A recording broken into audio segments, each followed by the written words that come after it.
भारत के साथ ही आजाद हुआ था पाकिस्तान, लेकिन आज भारत दुनिया की 5वीं अर्थव्यवस्था बन गया है। साथ ही कई क्षेत्रों में पाकिस्तान से आगे निकल गया है। आज भारत कृषि के क्षेत्र में, स्पेस के क्षेत्र में, टेक्नोलॉजी में, सभी क्षेत्रों में पाकिस्तान से आगे है। लेकिन आजादी के 75 सालों बाद भी पाकिस्तान आज कंगाली की हालत में आ खड़ा है। पाकिस्तान में बेरोजगारी और महंगाई दोनों बहुत ज्यादा बढ़ चुकी है। तो आइए समझते हैं इस टॉपिक। 30 नवंबर 2021 को पाकिस्तान ने अपने विदेशी मुद्रा भंडार को सुधारने के लिए $3 बिलियन के लोन के लिए सऊदी फंड फॉर डेवलपमेंट से एक समझौता किया। इसके पहले 2013, 2016 और 2018 में भी पाकिस्तान ने IMF, UAE और चीन से लोन की मांग की थी। पाकिस्तान में मौजूदा आर्थिक संकट का कारण बड़ी मात्रा में लिया गया हाई इंटरेस्ट लोन है, क्योंकि एक लंबे समय तक पाकिस्तान ग्रे लिस्ट में रहा था, जिस कारण पाकिस्तान को IMF, वर्ल्ड बैंक से लोन नहीं मिला, जिस वजह से पाकिस्तान को मजबूरन चीन और सऊदी अरब से लोन लेना पड़ा। प्रधानमंत्री इमरान खान ने 2018 में पदभार संभालते ही लोन के लिए फिर से चीन से मांगा,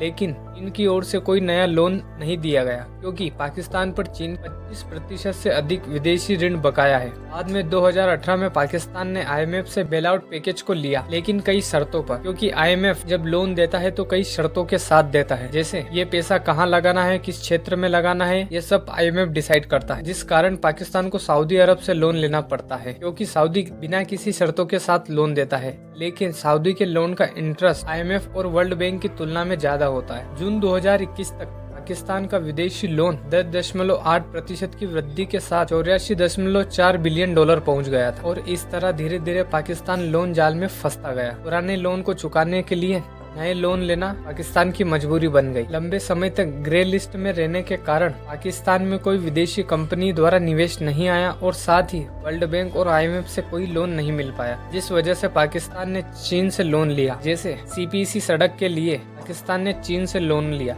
जिसने पाकिस्तान की पूरी अर्थव्यवस्था को बर्बाद कर दिया, और पाकिस्तान लोन जाल में फंसता ही चला गया। साथ ही पाकिस्तान का आयात धीरे धीरे बढ़ता गया और निर्यात धीरे धीरे घटता गया, जिससे पाकिस्तान की विदेशी मुद्रा भंडार घटता ही चला गया। फरवरी 2022 में ADB ने बताया कि पाकिस्तान दुनिया में सबसे कम व्यापार से GDP अनुपात में से एक देश है। फिर कोविड-19 के कारण पाकिस्तान की स्थिति और खराब हो गई, जिसके साथ बढ़ते आयात के कारण पाकिस्तान के विदेशी मुद्रा भंडार में भारी गिरावट देखने को मिली। नवंबर में विदेशी मुद्रा भंडार 1.9% की गिरावट के साथ $23.5 अरब हो गया, जबकि पिछले सप्ताह यह $24.2 अरब था। फिर कच्ची तेल की कीमतों में उछाल के कारण धीरे धीरे पाकिस्तान में महंगाई बढ़ती ही गई, जिससे पाकिस्तान को खाने की चीजों का आयात करना और महंगा पड़ रहा था, जैसे अनाज, वो भी धीरे धीरे महंगा होता गया, जिस वजह से पाकिस्तान की जनता को बड़ी आक्रोश देखने को मिला। पाकिस्तान में महंगाई इतनी बढ़ गई है कि वहाँ के मिनिस्टर को एग्जाम रद्द करनी पड़ी, क्योंकि पाकिस्तान के पास पेपर खरीदने तक के पैसे नहीं है। साथ में लोगों को सलाह दी गई कि वे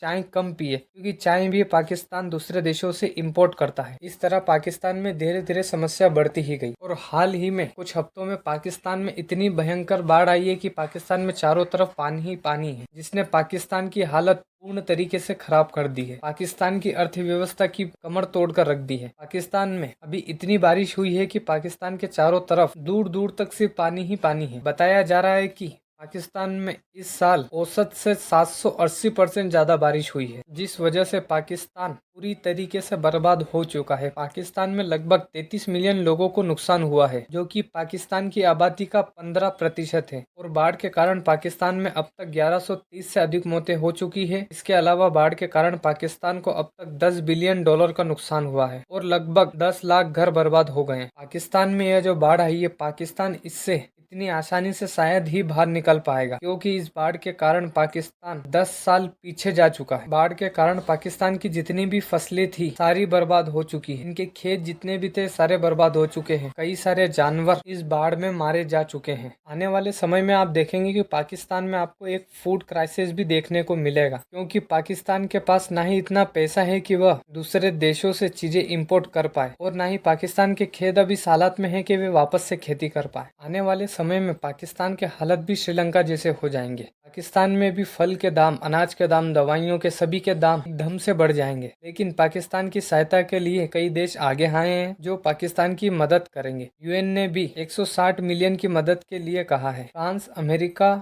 यूएई, तुर्की और भी कई सारी देशों से पाकिस्तान के लिए मदद आई है। प्रधानमंत्री मोदी जी ने भी कहा है कि पाकिस्तान में आई बाढ़ को देखकर उन्हें बहुत दुख हुआ। कई देशों ने पाकिस्तान के लिए दवाइयां, एड्स, वीट और अन्य चीजों को देने का कहा है। इसमें सबसे बड़ी मदद पाकिस्तान के अजरबैजान ने 2 बिलियन देकर की है। लेकिन पाकिस्तान यदि सही समय पर अपने सभी डैम का काम कंप्लीट कर लेता या भी जो भी उनके डैम अंडर कंस्ट्रक्शन है उन्हें कंप्लीट कर लेता तो शायद ही पाकिस्तान में इतनी भयंकर बाढ़ देखने को मिलती, क्योंकि इस बारिश के कारण पाकिस्तान वो डैम भी टूट गए हैं जिस वजह से पाकिस्तान में पानी और ज्यादा फैला। पाकिस्तान में इतनी तबाही है कि पाकिस्तान आने वाले 10 से 15 सालों में रिकवरी नहीं कर पाएगा। लेकिन अब भारत ने भी पाकिस्तान की मदद के लिए कहा है, लेकिन यह अभी स्पष्ट नहीं है कि पाकिस्तान की मदद भारत किस रूप में करेगा, दवाइयों से, वीट से या फिर पैसों से। क्योंकि इसके पहले 2010 में भी जब पाकिस्तान में बाढ़ आई थी तो भारत ने 25 मिलियन की मदद की। यदि पाकिस्तान को इस मुसीबत से बाहर निकलना है तो सबसे पहले पाकिस्तान को भारत के साथ अपने सारे ट्रेड ओपन करने होंगे। इसमें चाहे उन्हें कश्मीर का इशू भुलाना पड़े या भी और भी कई इशू जो भारत के साथ है वो सब भुलाकर भारत के साथ ट्रेड एग्रीमेंट वापस से चालू करना होगा। अभी पाकिस्तान और भारत के बीच सिर्फ फार्मास्यूटिकल चीजों के लिए ट्रेड होता है, क्योंकि पाकिस्तान भारत के साथ इशू के कारण दूसरे देशों से वीट, दवाइयां और अन्य चीजें एक्सपोर्ट करता है, जो कि पाकिस्तान को बहुत ज्यादा महंगा पड़ता है। ये सारी चीजें यदि भारत से खरीदेगा पाकिस्तान तो उसे वो ही कम दामों में पड़ेंगी, जिससे पाकिस्तान पे इतना बोझ नहीं आ पाएगा। और दूसरा, पाकिस्तान को अपने देश में करप्शन कंट्रोल करना होगा, क्योंकि ये जो पैसा पाकिस्तान की मदद के लिए आ रहा है ये कहीं करप्शन में ना चला जाए। पाकिस्तान को यह इंश्योर करना होगा कि वे अपने नागरिकों के लिए फल, सब्जियां, दवाइयां, सारी चीजें कम से कम दामों पर खरीदे, और ये सिर्फ भारत के साथ ही ट्रेड से पॉसिबल हो पाएगा।